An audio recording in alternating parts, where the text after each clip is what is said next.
نمازی کے آگے سے گزرنے کا بیان۔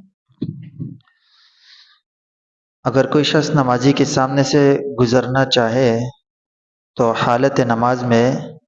نمازی کے لیے اس سے مزاحمت کرنا اور اسے روکنا جائز ہے، یعنی ہاتھ کے اشارے سے اس کو روک دے،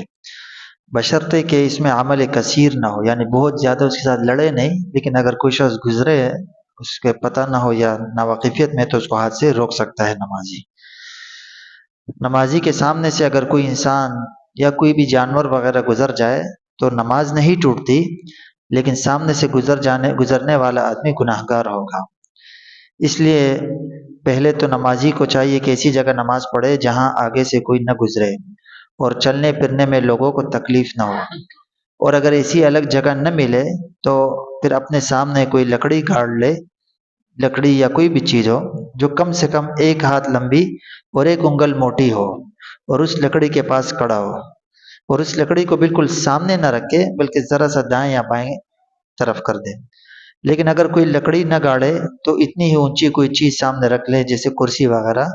تو پھر اس کے آگے سے لوگ گزر سکتے ہیں۔ امام یا منفرد کے لیے جب کہ وہ گھر یا میدان میں نماز پڑھتا ہو، مستحب یہ ہے کہ اپنے سامنے دائیں یا بائیں جانب، دائیں بائیں سے مراد یعنی ذرا سا بالکل سامنے نہ ہو، ذرا سا سائڈ پہ کوئی ایسی چیز کھڑی کر لے جو 1 ہاتھ یا اس سے زیادہ اونچی اور 1 انگلی کے برابر موٹی ہو۔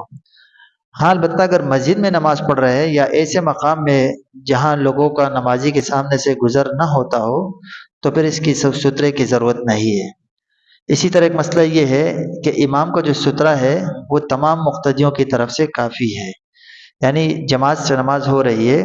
تو سب لوگوں کے آگے کچھ رکھنا ضروری نہیں، امام کے آگے سترہ ہو جائے، اب کوئی شخص گزرنا چاہے جماعت سے نماز تو گزر سکتا ہے اگرچہ مقتدیوں کے آگے کچھ نہ ہو، کیونکہ امام کا سترہ سب کی طرف سے کافی ہے۔ سترہ قائم ہو جانے کے بعد سترے کے آگے سے گزر جانے میں کوئی حرج نہیں، لیکن اگر کوئی شخص سترے اور نمازی کے بیچ سے گزرے گا تو پھر ایسا شخص گناہگار ہوگا، حدیث میں اس پہ سخت وعید آئی ہے۔